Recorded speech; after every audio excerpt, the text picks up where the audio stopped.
Let us now continue with the second half of the lesson, the cop and the anthem. Across the street was another restaurant. It was not so fine as the one on Broadway. That means, as he was walking, he saw another restaurant, but that one was not as good as Broadway.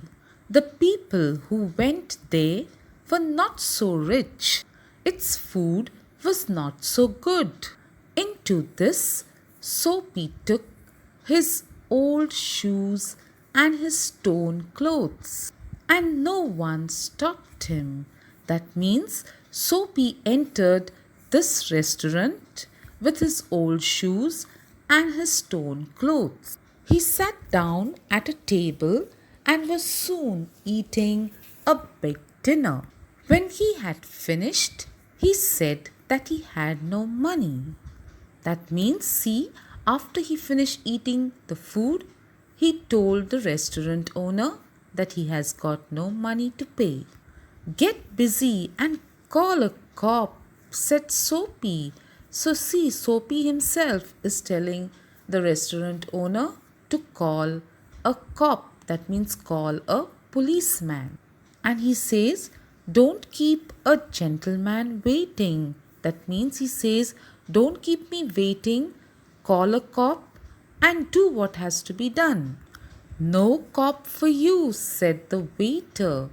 The waiter told Soapy, we are not going to call any policeman for you. He called another waiter. The two waiters threw Soapy upon his left ear on the hard street outside. He stood up slowly, one part at a time, and beat the dust from his clothes. That means once he was thrown down by the waiters, he got up slowly and dusted off all the dirt that was on his clothes. Prison seems only a happy dream. The island seemed very far away. A cop who was standing near laughed and walked away. Soapy started moving again. When he stopped, he was near several theatres.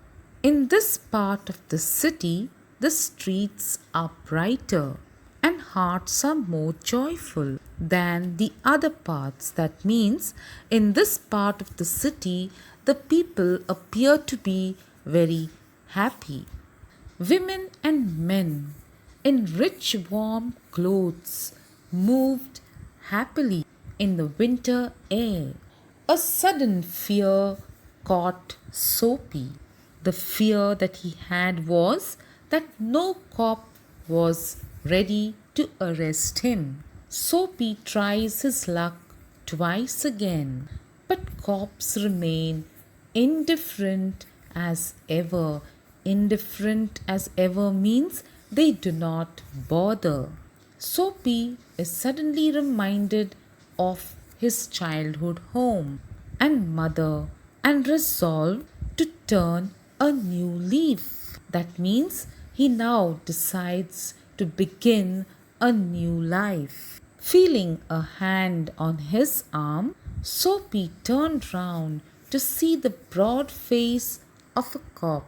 So, as Soapy was standing, suddenly he felt somebody touching him on his arm. And when he turned round, he realized that it was a cop. Then he came to another cop who was standing in front of the theatre. He thought of something else to try. He began to shout, like as if he had too much to drink. His voice was as loud as he could make it. That means he began shouting very loudly. He danced, he cried out, and the cop turned his back to Soapy and said to a man standing next to him, "It's one of those college boys." So, see, the cop refers to Soapy as a college boy. He won't hurt anything. We have orders to let them shout.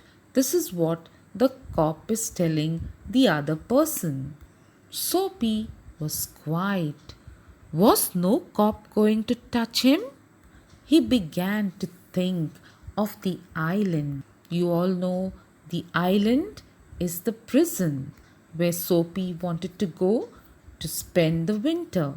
He realized that the island is too far for him, as far as the stars. He pulled his thin coat around him. The wind was very cold. Then he saw a man in the shop buying a newspaper.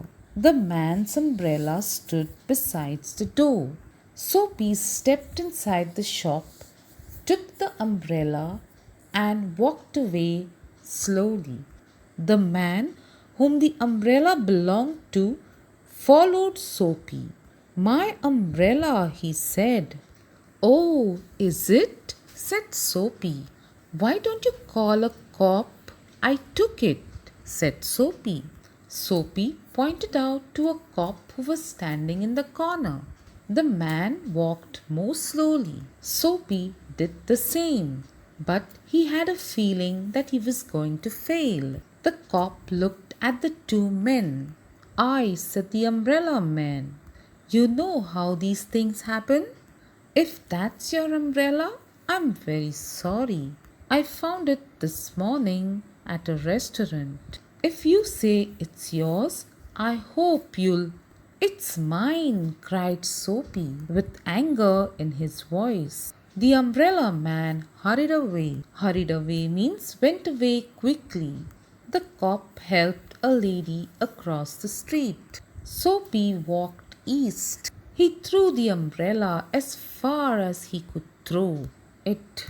He talked to himself about cops and what he thought of them because he wished to be arrested. He wished to be arrested means he wanted the cops to catch him and put him into the prison. They seemed to believe that he was like a king who could do no wrong. At last, Soapy came to one of the quiet streets on the side of the city. He turned here and began to walk south towards Madison Square.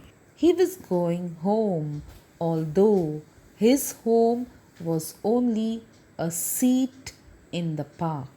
But at a very quiet corner, Soapy stopped. Here was his old childhood home. Through one window, he could see a soft light shining. That had been his living room, where he had spent many happy, peaceful moments. Sweet music came to Soapy's ears from his house. The moon was above, peaceful and bright. There were few people passing by. He could hear birds high above him, and the music that came from the room held Soapy there.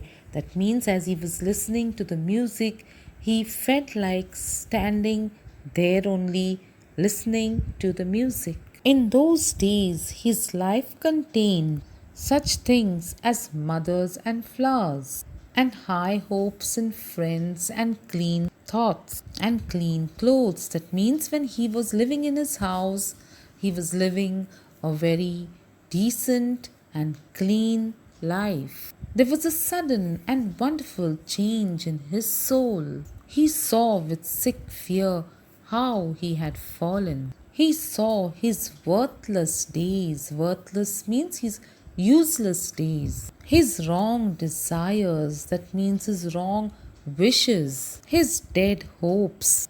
The lost power of his mind. And in a short moment, his heart answered this change in his soul. He would fight to change his life. He would pull himself out of the mud. He would make a man of himself again.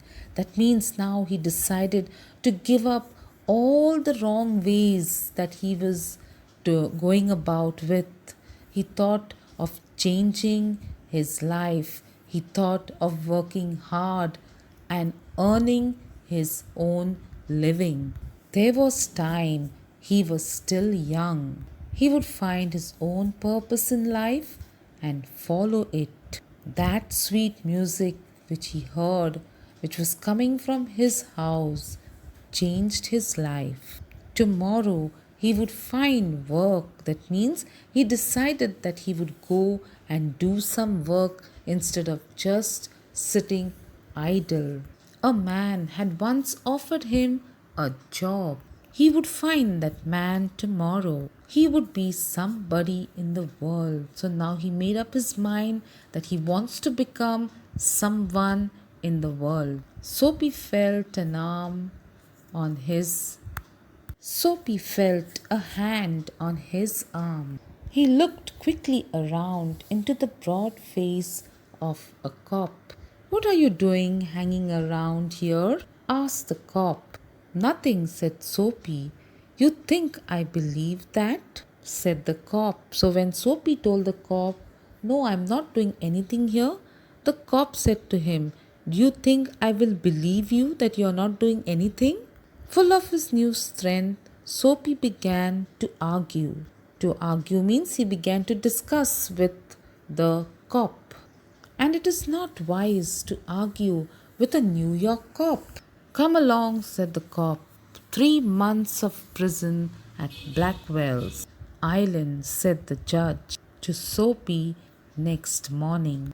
So see, when Soapy was actually ready to change his life, he was asked to go to the prison. So I hope you have understood this story, my dear students. Thank you.